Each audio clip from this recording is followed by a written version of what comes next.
Durante a semana, muitas pessoas consideram a padaria uma extensão da sua própria casa, né? Antes de chegar para os seus trabalhos, elas passam na padaria, pedem um cafezinho, um pãozinho na chapa, ou até mesmo um pão de queijo, e aí então elas podem iniciar o seu dia.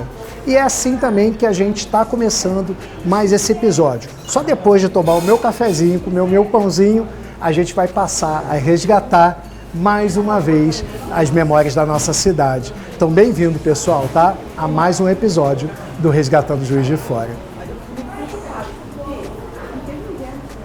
No século XIX, a gente já tem as padarias consolidadas como referência para a população juiz-forana. Elas se tornaram pontos de encontro para negócios, para a entrega de objetos perdidos e muitos outros assuntos. A Edilane Éter continua com a gente, ajudando a resgatar essas memórias. Então é muito curioso observar no Farol, porque a gente encontra a padaria como referência. Quando eu vou ter um oferecimento de um serviço, por exemplo, fotógrafos marcam os seus pontos de encontros próximos à padaria ou na padaria. As pessoas marcam encontros na padaria. Quando se perdem objetos ou animais, eles marcam de buscar na padaria. A gente tem o caso de um burrico que fugiu e aí ele vai estar na padaria esperando. Eles falam, olha, ele está no pátio da padaria. Sumiu um papagaio, o papagaio está na padaria. E também serve como ponto de negócio. A época dos escravizados era muito comum fazer o negócio das mulheres que tinham como ofício a parte da confeitaria, a parte da panificação. E depois, quando a gente vira, e aí a gente tem que pegar sempre que essa história ela vai e volta nesse sistema de fundação da Juiz de Fora como mão de obra. Que eu saio de uma cidade que era basicamente agrícola com muitos escravizados e entro para esse mundo industrial. Então os serviços da padaria eles acompanham. E hoje em dia, o que a gente pode dizer da panificação, das padarias nos dias atuais? Elas continuam aparecendo e ainda são grandes pontos de referência e de encontro entre as pessoas. Hoje, em termos de Brasil, é muito difícil, é quase impossível. O menor distrito que você for, você não vai achar uma pequena padaria e a igreja. Então, nós temos essa particularidade de atender os nossos clientes no Brasil inteiro. E nos bairros de grandes cidades, grandes favelas, tudo tem uma padaria. E tem aquela afinidade do cliente com a padaria. Sempre a gente tinha aquele apelido, vai lá na padaria do português. Hoje tem muito brasileiro na panificação. Mas antigamente vai na padaria do português. Entendeu? E isso ficou tradicional.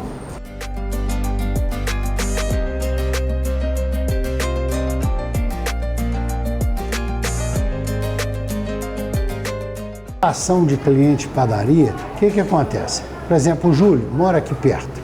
Então o filho dele é o filho do Júlio. Às vezes ele vem, muitas das padarias, cartão, antigamente tinha o cartão que anotava, hoje é mais no cartão moeda, né? Mas antigamente tinha os cartões, então a gente anotava, tinha caderneta, todas, ainda tem muita padaria que tem esse sistema. E a gente conhece não só o nosso cliente, que moram em torno da padaria, como os filhos deles. É onde eu estava te falando. O filho vem pequenininho, me dá uma bala, pega, meu pai depois paga. Então a gente conhece os nossos clientes. A gente tem uma amizade muito grande com o nosso cliente. E uma consideração. Antigamente, por exemplo, o cliente vinha aqui, troca um cheque para mim. Hoje já não usa muito o cheque, né? Mas antigamente se usava muito isso. Então, a relação padaria e cliente é muito grande. E olha só como toda essa relação, esse convívio no cotidiano faz bem. Eu gosto porque você conversa todo dia você conversa, tem pessoas que vêm, conversa com a gente, às vezes até mesmo vêm contar um pouco da sua história, da sua vida, às vezes desabafa com a gente também. Eu gosto muito. Para a primeira refeição do dia, o café, né? Então você chega no trabalho, então você já convive com as pessoas na primeira refeição do dia, é muito gratificante.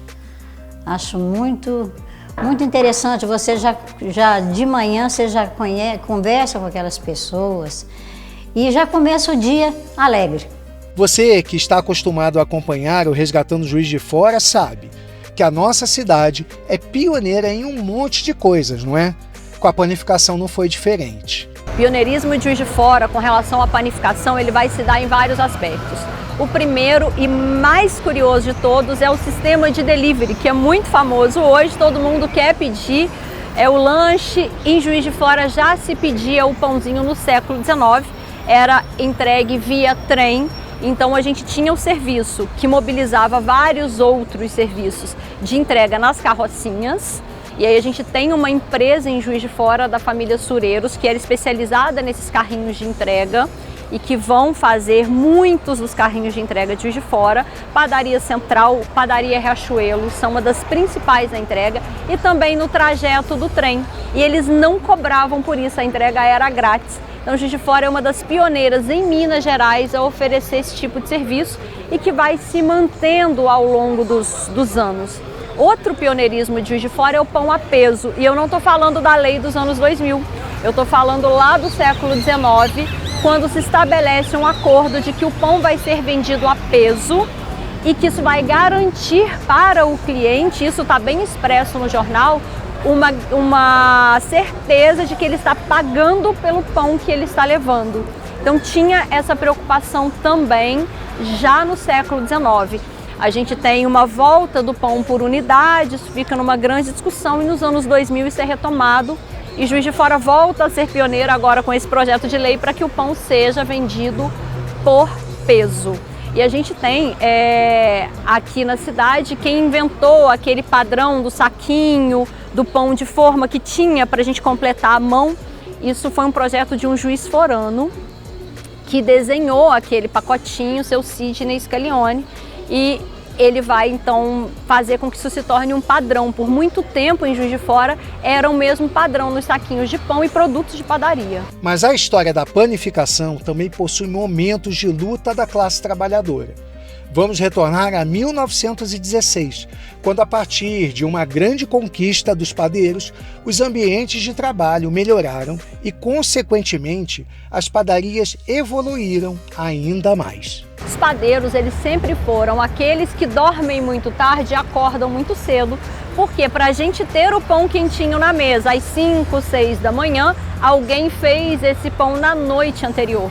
Eu estou trabalhando com um processo que de descanso demorava 3, 4 horas, mais ou menos 1 hora de preparo. Então esse pão começa a ser feito muito antes de ser consumido.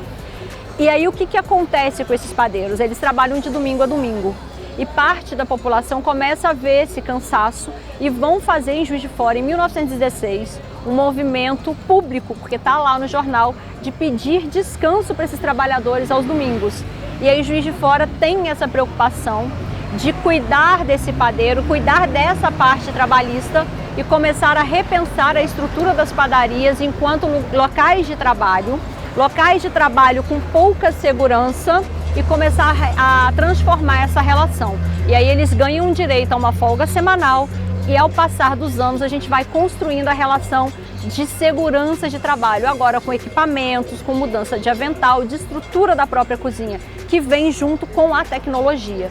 Então o Juiz de Fora vai fazendo o processo, é tudo ao mesmo tempo e tudo gradativo. Tecnologia, segurança no trabalho, direitos trabalhistas e a forma como a padaria se apresenta também para os seus clientes. Ela deixa de ser a padaria de pão e leite para ser uma padaria de produtos mais rebuscados, uma padaria vitrine que traz a tecnologia e a modernidade também para o que o povo está vendo, para voltar a ser um espaço de sociabilidade onde as pessoas hoje frequentam a padaria para almoçar, para tomar um cafezinho, para fazer suas reuniões. Esses profissionais, citados pela Edilane, literalmente colocam a mão na massa e quase não aparecem para o público em geral.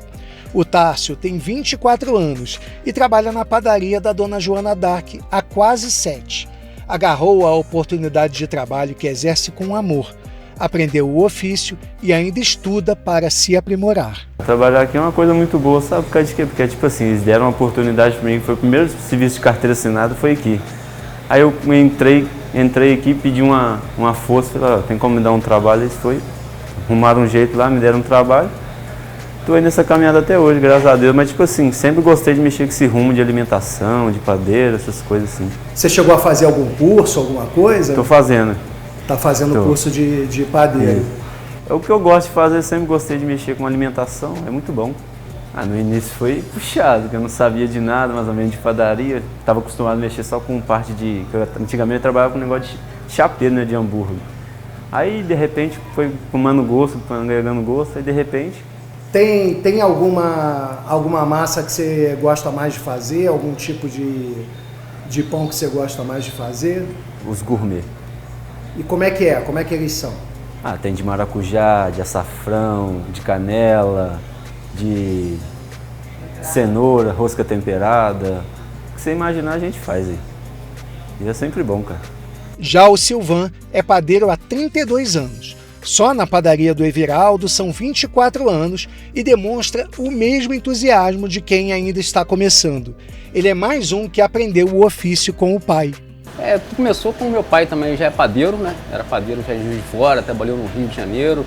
E aí eu comecei a acompanhar ele com 9 anos de idade, eu fui tomando gosto, né? E fui trabalhando em algumas padarias de Juiz de Fora. E nessas aqui eu já tenho 24 anos. Né? Na época era mais complicado, era mais difícil. Na época eu falava puxando lona, fornear na pá, tudo mais antigo na época da padaria. Hoje as coisas estão modernizadas, né? Hoje está mais fácil, mas aí foi tomando gosto e tem bastante tempo que a gente está trabalhando já nessa área já. Ele mostra pra gente todos os passos para se fazer o pão, até ele ficar com aquela aparência maravilhosa, quando a casquinha chega a estalar se a gente apertar ou comer. Primeiro você tem que fazer uma massa, você prepara ali a farinha, né? Uma boa farinha com fermento, e você bate aquela massa, deixa fermentar aí por uns 40, 30 minutos, né? Depois você vem com outros ingredientes, que uma massa doce, você vai colocar a margarina, o ovo, né? Então vai ter todo para você fazer um pão doce. E o pão de sal é só mesmo a farinha e o sal, só. E o reforçador o fermento, só. E esse reforçador que é a base da esponja, que hoje ninguém faz mais, né? Antigamente fazia isso aí. Você faz a massa, você leva para a mesa, vai cortar ela, né, em pesadas de 2 kg, passa pela divisora, a divisora a gente manda para a modeladora para modelar os pães. Depois a gente põe na tela, que antigamente era puxar lona, colocava, então põe na tela, depois espera o tempo de fermentação, que aí é 1 hora, 2 horas, dependendo da quantidade de fermento, e aí é forno.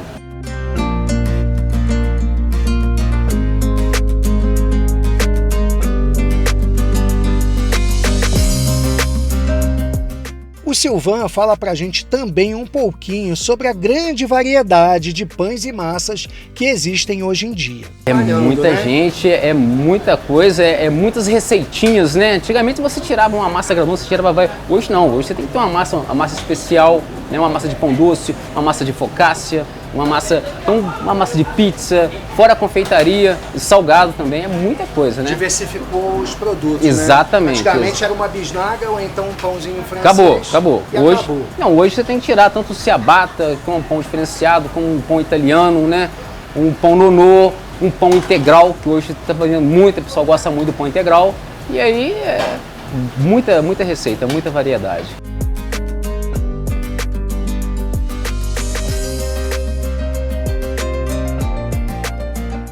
Que você era mais novo, que você trabalhava com teu pai, qual é a memória boa que você tem aí dessa época? A memória boa que eu tenho dessa época poxa, trabalhar com o pai já é uma maravilha, né? É bom demais, né? E é aquele esforço todo do pai trabalhando em padaria, sustentando família, né, cara? É muito legal. E hoje eu sigo assim, esse mesmo ritmo que meu pai, né, seguiu há alguns anos atrás aí. Meu pai é aposentado hoje, então é muito bom, é legal, cara.